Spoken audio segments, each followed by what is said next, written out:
Welcome everyone to the THE Tourism, Hospitality and Event Podcast. This podcast is brought to you by us Tourism Hospitality Management Seniors at Temple University in Philadelphia, Pennsylvania. This podcast is entirely student-driven, and on this podcast, we apply the knowledge and expertise that we have acquired from our time at Temple University to address present-day issues that have a significant impact within the industry. My name is Wesley Rosenberger. I use he, they pronouns. I am joined by my co-host, Christina Concilio. She uses she, her pronouns. Caroline Yule. She uses she, her pronouns as well, and Julia Garofalo, and she uses she, her pronouns as well. We are very excited to introduce our guest speaker and resident expert, Catherine Prather. Thank you so much for joining us. We're so excited to have a dialogue and have you join us today. We were wondering if you could just introduce yourself to the listeners and give a little context of your background within the industry and maybe the path that led you to your current position. Great. Thank you so much, Wesley. It's awesome to be here. I also use the she, her pronoun. So it's with my age, that's something new for me to learn. So I appreciate, getting into that as well. So it really is awesome to be here. I'm so impressed with the questions that you all have shared with me, and I look forward to the conversation. I've been with the association since 1994, a very long time, and most recently stepped up into the role of president this year. I know of all years to step into something like that, but NTA has members in more than 40 countries, and it's been a really challenging year for our members, but we look forward to getting everyone back and traveling again, and I look forward to the conversation. So let's get started. Great. Thank you so much for joining us. As Wesley said, we're really excited to have you. So I'm going to introduce our topic a little bit, and then we're going to dive right in. So according to an article published by Uger and Abiek, traveling is the most entertaining way to meet strangers and explore new places if the route is free of illness, crime, and catastrophes. So it's no secret that COVID-19 turned the world of tourism as we knew it on its head. Not even a year ago, we were used to just catching a plane across the pond or taking a road trip across the country. However, in the midst of a pandemic world, this is simply not possible. COVID-19 has caused countries to completely close their borders, states to set up mandatory checkpoints and restrictions, as well as quarantines, and local governments to have to impose restrictions for its citizens. In this episode of the THE podcast, we will be discussing how different countries, states, and cities have responded to the coronavirus and how it has affected how these such locations view different tourist profiles and tourism destinations. Hello, I'm Julia Garofalo, and I will be focusing on the international point of the podcast. So from an international perspective, Americans are often viewed as rude, loud, impatient, which could lead to assumptions that their wealth and tourist dollars affords them royal treatment when traveling. Oftentimes, many other countries view Americans as more closed-minded and unwilling to learn. A May 2020 article discussed how America has often portrayed itself as being the country to watch due to positive reasons. However, due to the recent COVID-19 outbreak, the country has been put into more of a negative spotlight for those reasons. Fredman's 2020 article examines how American policymakers do look at other government initiatives.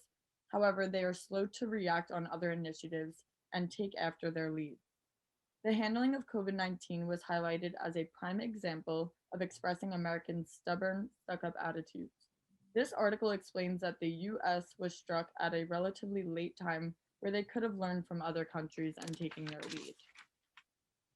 As for New Zealand as a country, they have done an exceptionally great job when talking about how they've handled the COVID-19 outbreak. One weekend in August, the country has approximately 5 million people, and one weekend in August, 24 active COVID cases. But however, after a month, they reported at 0. This was due to the backbone of a strict initial travel policies, science-based government action, and strategies responsive to the testing limitation. These measures have brought New Zealand to post-elimination phase my response, approximately 100 days after the first case. So our question is, countries like New Zealand handled the pandemic extremely well, whereas America has not. How do you think this will affect their relationship between the two countries on a governmental and tourism level? Yeah, great question, and really interesting intro there to the question. I think when we're able to step back and examine all of the lessons of this pandemic. One of the most important will be that as global citizens, we're stronger together. We're stronger and we're more effective when we are unified. And we have had a disjointed and uncoordinated efforts and messaging, not only from city to city, from state to state, from province to province, but also nation to nation and continent to continent. So this pandemic has set our world on its heels because we weren't prepared, and then we didn't work together. So our country and our world, we have a lot of healing to do, but I'm very hopeful this will happen because I believe in human spirit. I believe in our innovation and our desire as a community simply to survive. So in my mind, it's time for the US to step up as that positive, responsible, diplomatic global citizen that we've always been. Zeroing in on tourism, travel is all about those people-to-people experiences, and that desire to travel is there. And unfortunately, this is causing COVID fatigue. That's why everyone is just, forgetting the mask, forgetting the physical distancing, doing everything to just get out there. But for travel to really happen, consumer confidence needs to rebuild. And for that, we need a widely available vaccine, and we need time for trust to spread, I guess, to really regrow and to spread again. So those are the things that really come to mind. I think that, like I said, I believe in human spirit and that we'll get back to it. And I think that we have short memories. Hopefully, we will in this case as well. If you look at 9/11, sadly, that situation, we really can't compare this for so many reasons, but people quickly got back to traveling again. And I think that will happen. We're humans, we need each other, we need community. And I think with the hope of new leadership, that also is promising. I agree. Yep. Thank you so much. That was a good. Thank you, Julia. Wesley, sorry, you're muted. There we go. So introducing it on a national level, highlighting some of the things that Julia talked about, but relating it more to President Trump's handling of tourism, relating to what we've seen the past 4 years. So prior to the unavoidable dip in tourism that we've seen from COVID-19, the United States rate of inbound travel was already on a steady decline since President Trump's inauguration. We have a report from The Telegraph that reported from March 2018 to 2019, inbound tourism dropped 5.4% overall. And we think this is due likely to travel restriction. We saw the Muslim ban and just an overall flawed perception, like Julia was talking about the American citizen. We've seen America First rhetoric get introduced by Trump since his inauguration, and that's only become more popular as he's gained supporters over the past 4 years. And despite his recent loss in the election, we're still waiting to see whether or not America First ideology will be more sensationalized, whether it will die off as President Trump exits office. But we wanted to see, in your professional experience, have you seen the impact of America First ideology? Have you seen the impact of maybe some of Trump's politics, regardless of any associations? Like, have you seen an impact with President Trump and America First ideology in your experience? Yeah. Our association, even though we're headquartered in Lexington, Kentucky, I believe I mentioned earlier that we do have members in more than 40 countries, and our tour companies package travel domestically as well as inbound and outbound. So, I have witnessed this, and, we do want to put out a welcome mat rather than show visitors a closed door. And has this hurt to some degree with some global citizens? Yes, unfortunately. However, the US is a dream destination for so many people. We have amazing iconic symbols of freedom and innovation that people want to visit. And we have beautiful, diverse scenery. Think of our amazing national park system. And we have music, food, shopping, and experiences of every type imaginable. So international visitation will be down again next year, but that's really because of the pandemic primarily. And I think that's because like I said, we are a dream destination, and hopefully those memories are going to be short of that that closed door, rather than that welcome mat. So, just as Americans can't wait to visit the world again, international travelers they're ready to experience the US, and as soon as they can safely get here, they will. But I think that each one of us needs to be an ambassador for that intrinsic value of travel, which is opening minds and connecting cultures and broadening horizons. To me, that's one of the reasons why I've been with this association for so long. I truly believe and love the intrinsic value of travel, and it makes everything a beautiful world. So we all need to be someone who spreads that light. We all have that responsibility. Thanks, Wesley. It was a great question. Yeah, I appreciate that. That actually lends really well to our next question. You talked a little bit about like international tourist profiles. So we did some studies on specifically Chinese tourists, so the Chinese tourist profile. So observing through the lens of American citizens, we found some studies that show that favorability of the Chinese tourist profile has decreased since the start of the current pandemic. We think that this also could tie back to President Trump and his labeling recently of the COVID-19 crisis as the Chinese virus, placing blame on China since that was the origin of the virus. American citizens, according to the Pew Research Center, have reported to report a decreased sense of trust with China and their governmental parties. In March 2020, which is the poll that we referenced, American citizens were polled on their opinion of China and their opinion of just Chinese citizens in general, and 66% of the population sample reported unfavorable views. So we're seeing an increase in xenophobia, a decreased trust with certain populations of American citizens.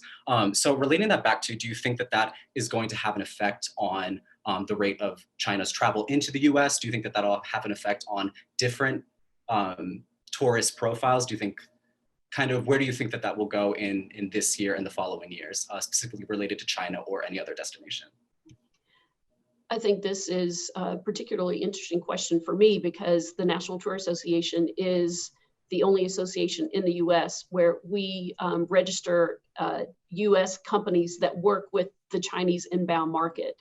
So prior to the pandemic, we had about 200 tour companies that specifically focused on that market. So the Chinese market is very important, not only to the US economy, but also to our association and our members. So it has been devastating on many levels. I think it will be late 2021 or even into 22 before we begin seeing Chinese citizens returning in great numbers to the US, and there really are several reasons. First, the Chinese citizens need to trust that it's safe for them to come to the US due to fears over the virus. And some people may scoff at that because of what you just said with how the rhetoric has been spread.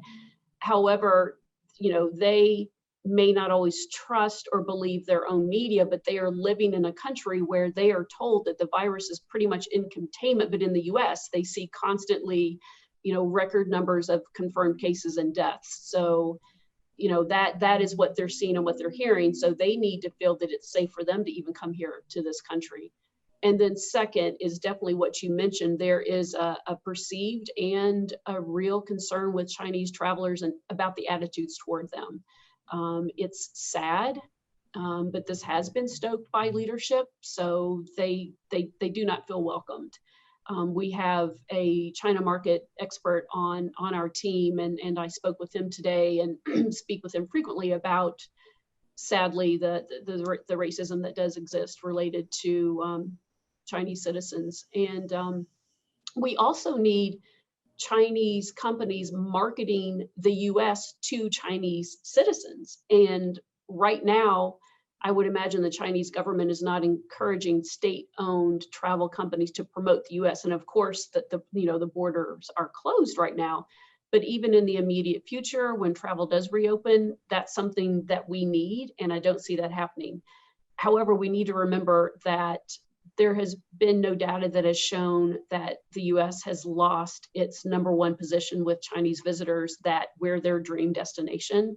So hopefully that's something that, once again, we can all be ambassadors to be welcoming, and we can turn things around with that market, because it's critical not only for our economy, but also simply because we need to have that people to people exchange so that we can get in a better position with them. Thank Another you. great question. Thank you. Yeah, of course. I have a follow-up question. So you mentioned like the transition of power. Do you think that transitioning into, because obviously we've seen the results of the election, do you think transitioning into a different leader who maybe has more positive views, do you think that that will have an impact in the recovery of engaging with that market? Do you think that we'll see the effects of that sooner, or maybe within the coming year? Like, what do you think the timeline is for that recovery process? Because you did mention that. Yeah, well, it's interesting. If you look at the Biden administration, it's not that he is necessarily going to be different in terms of the tariffs. You know, we don't hear that he's going to be rolling those back. However, I see the tone being much different. I see more diplomacy, which is extremely critical. So I think that's a very positive sign. Instead of the icy relations or things of that nature, more diplomacy is going to be a positive step indeed. Great, thank you.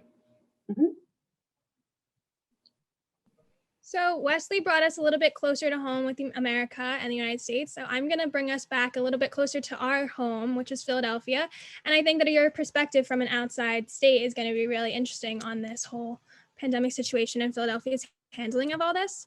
So according to a recent article from the Philly Voice, as of 11/16, which is a couple weeks ago now, Philadelphia had reported 1,917 COVID-19 related deaths and over 54,000 cases of the virus, which has since risen dramatically, and we are still awaiting the repercussions of the Thanksgiving holiday. And much of the spread has been driven by private social gatherings between households and things of that nature, which has prompted Philadelphia officials, notably the health commissioner, Dr. Thomas Farley, to announce new restrictions and mandates that were enacted on Friday, 11/20, and they're going to go to the end of our calendar year. So some of these restrictions include no indoor dining, with new restrictions on outdoor dining, as well as strict limitations on public and private gatherings, shutting down of museums, gyms, schools, etc. So I'm curious what other states are thinking about Philadelphia's mandate and like what your state is doing, which we touched a little bit about on our pre-conversation. And this is just like the most severe and significant intervention that we have seen from Philadelphia so far. So do you think that this is too little too late? Do you think that we were too late to engage in this kind of enforcement? And additionally, how are they going to enforce this in private residences? So a lot to unpack there. And, you know, my first thought when hearing that question is, I don't think it's ever too late. I think that people are really trying in these leadership positions. Running an association is hard enough, but I can't imagine trying to run a city or a destination and really be thinking about truly life and death decisions. So I don't think it's ever too late when you're looking at the science and really getting all of that input to try and do what you think is right. And sadly, I feel that we may have become desensitized to hearing these numbers, and we're no longer associating, you said over 1,100 deaths, with actual people, with someone's, mothers, fathers, brothers, sisters, uncles, husbands. And to really think about that may help us do more about what's right. For example, I traveled recently right before Thanksgiving to produce our virtual show. We went to a studio to do that. And I didn't have Thanksgiving dinner with my family because I had just been on 2 planes and 2 airports and 3 lifts at a hotel. And I just didn't feel like I could do that. So it's these kinds of sacrifices that I think we need to remember, we need to make so that we can stop the spread of this virus, because until we do that, we're not really going to get our economy back up and running. So don't know if I've answered your question, but I don't think it's too late. It does sound very drastic, I know, but if we can do that, if we can just hang on until we can get that vaccine out there more widely, then we can do more to get things open. Everyone needs to reach out and contact their congressman and tell them to pass COVID relief and do it now. The House is talking about going on recess as early as December 7th.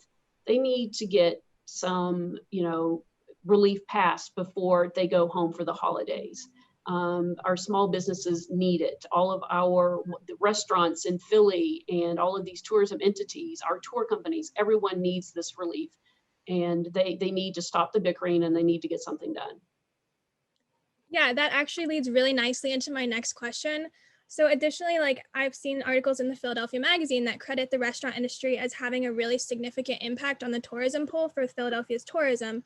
With these new restrictions, they place a significant burden economically on these such establishments, and like many of them aren't predicted to survive. So with the economic impacts of COVID-19, and if restaurants and other businesses don't survive, do you think that Philadelphia can recover to the same stature that it once was at, and how long will that recovery take? Yeah, that's $1 million question. Everyone is asking what the future looks like, and everyone's like, God, I wish I had that crystal ball, or even just, like that 8 ball that would really tell me. And it breaks my heart to think about all of the amazing restaurants that we have throughout this country, these independent restaurants that we love so much. I think about all those in Lexington that I know have already shut their doors, and it's heartbreaking. And sadly, it is gonna keep happening. But we are so resilient. I know we have this entrepreneurial spirit, and sadly there are going to be some that close, but then there are going to be others that do open. And it may be next year or maybe the year after, but it will happen. Recovery is going to take a while. I mean, you hear from the hotel industries and from the airlines that it's going to be as long as until 2024 that we're really back to these numbers. Our members are telling us that it won't be until 2022 or even into 23 that they're seeing their revenue and business levels at the 2019 level. It's going to take some time. It has been very devastating, the hit, when you think that many businesses have not been able to really have been open since March, April, May, June, July, August, September, October, and now November. It's really difficult. The culinary scene is really important to any travel experience. I mean, if you think about when you travel, one of the first things you say are the people are amazing. And probably the second thing you said is, oh my gosh, the food was out of this world. So yeah, culinary is really important, but there are so many restaurants that hopefully they can spread the love to others, and that will give the opportunity to then have that entrepreneurial spirit thrive, and new restaurants will open up. But that doesn't diminish the sadness of what we will lose. Yeah, I think that's like a great answer, because honestly nobody knows. And like any question that we've been asking, or like even at Temple, we've been really frustrated about not knowing what's going on even next semester. And like we just have to understand that people don't know, like you don't know what tomorrow even is going to hold, and that's just scary, and it's hard for us to accept as human beings. Yeah, the uncertainty is maddening. I have been amazed, and I guess it's been very heartening to see the graciousness that you see from so many people. Now, unfortunately, it has brought out the best and sometimes the worst in us. But for the most part, we have all just said, you know what, none of us know what's coming next. And we may have our little moments when we explode. I know I have, but then I just dial it back and try and get human again and realize, hey, we're all in this together. Yeah. So I have one. Oh, go ahead, Julia. Based off of like that last question that you kind of posed in like Philly on a local level, last week, once the new restrictions were put into place, a Philadelphia restaurants group filed a lawsuit against the city council. And that kind of just goes to show, like, from an international level, like how Americans are reacting to this pandemic, but more so on this industry level, how restaurants are reacting. And it's getting frustrating because when we talk about other industries, so the retail industry still was able to function at a normal level on the pandemic, which accounts for that closed indoor packed space, which is just what restaurants can do and were following since the time of the initial guidelines. There's not a reason why restaurants can't apply those same guidelines now and allow for that indoor like restaurant dining to still be present. I think it's just really interesting. Yeah, I think that is one of the frustrating things that does make people react is, and it goes all the way back to not having a coordinated federal plan and effort. People are having to make stuff up. And instead of having it from the top down, say, this is really what all of these entities need to do, I think that would help so much. And that's the maddening part. They say, well, Target's open, so why can't my restaurant be open? And there was a study, and it's not really that old, but it does talk about where they would open restaurants in destinations and then they would see a spike about 3 weeks later in those destinations. But we need to look at that again. And because it is a new coronavirus, we're learning something every single day. So we need to have a coordinated effort at continually doing this research so that we can have the types of plans that allows our economy to open reasonably. But because it's not been coordinated, that's absolutely leading to some of this frustration. Yeah, for sure. And I think that's a great point, Julia. Like, I think that from like the way I'm understanding is like it's hard to enforce the mask policy in restaurants too, because one of Philadelphia's guidelines was that you can only eat with your household. And like, but how are you supposed to enforce that? How are you going to like know that these people actually live in my household? Like, I could go in and say that all of you are my roommates, but how would anyone know any differently? And like, we can't be masked while we're eating or actively consuming food or beverages. So I think that that's part of where the difference in restrictions comes in. And it's really frustrating, especially because restaurants are such a big part of Philadelphia's tourist scene. But yes, so that leads me to my last question for this section. We talked a little bit about this in our prior to the podcast recording conversation, and it's just about urban destinations and how urban destinations are really popular for both international, national, local leisure, business travelers, every traveler basically. But however, a recent UN briefing indicated that with an estimated 80% of all COVID cases coming from urban areas have become the epicenter of pandemics. So as an urban destination like Philadelphia is, do you think that the way that Philadelphia is handling the uptick in cases is presenting a strong leadership, and how will this influence its future as tourism destination?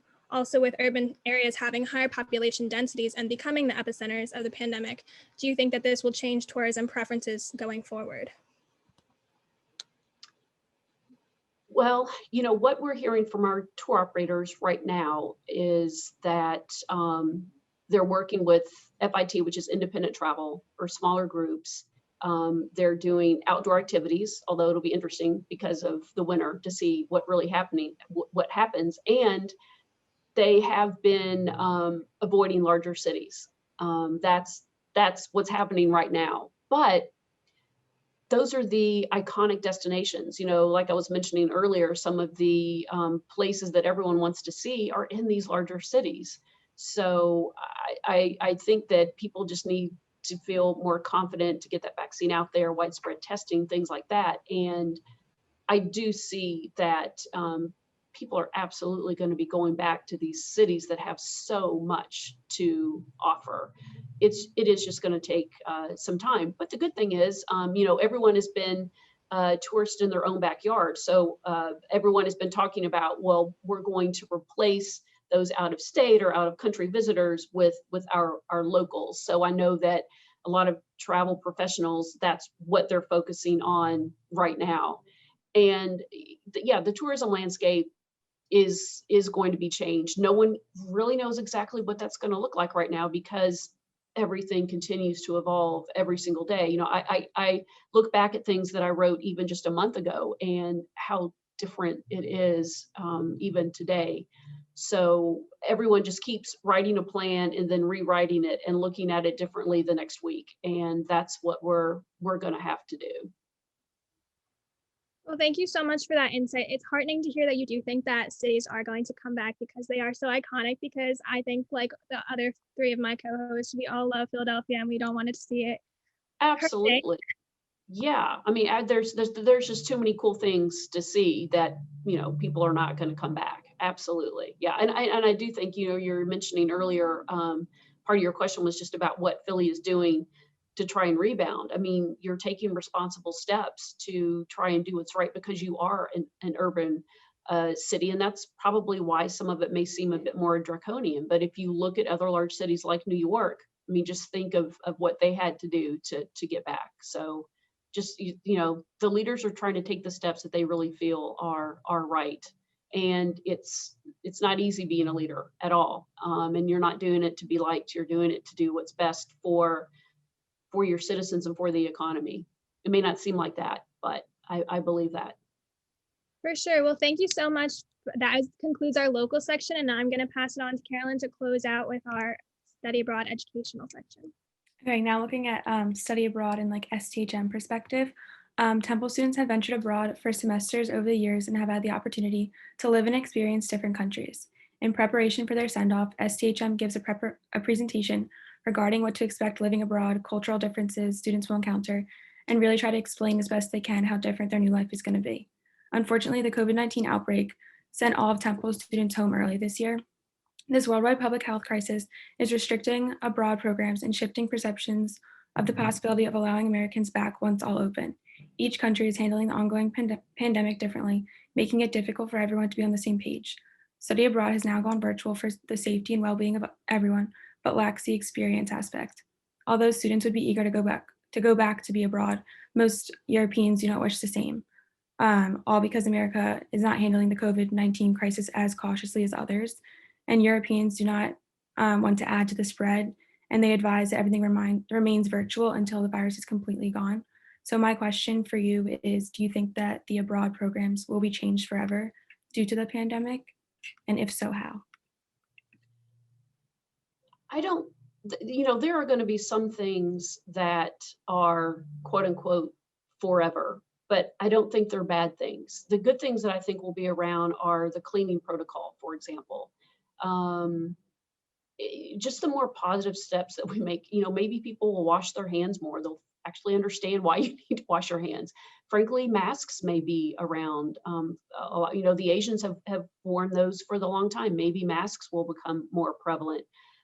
But going all the way back to something I said when we first started having our conversation, humans need one another. We need that community. We need to learn from one another, and that best happens face to face. So, you know, next year I was speaking with someone who works with a student market, not necessarily student travel, study abroad, but there are schools that are looking at staying virtual all the way through September of next year. So yeah, so it may be through next year that, or maybe at least until the fall semester of 21, before study abroad can get back to what is considered more normal and actual, you know, the face-to-face interaction, because it's, you know, the living with the other folks over there, or being in their dorms and all of that. I mean, it is something where, just as Philly has done the lockdown to protect themselves, you know, those destinations are doing the same. I also am hopeful with the new administration that we can turn things around in terms of getting a federal policies and things that will help us do a better job at handling the pandemic.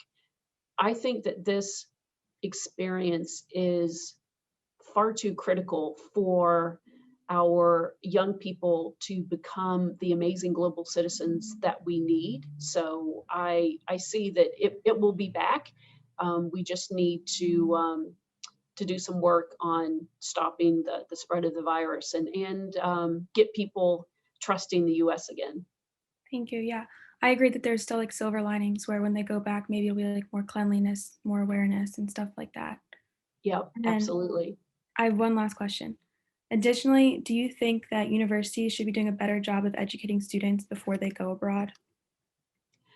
You know, I'm not familiar with what happens now. I think it's just amazing that study abroad is happening more and more.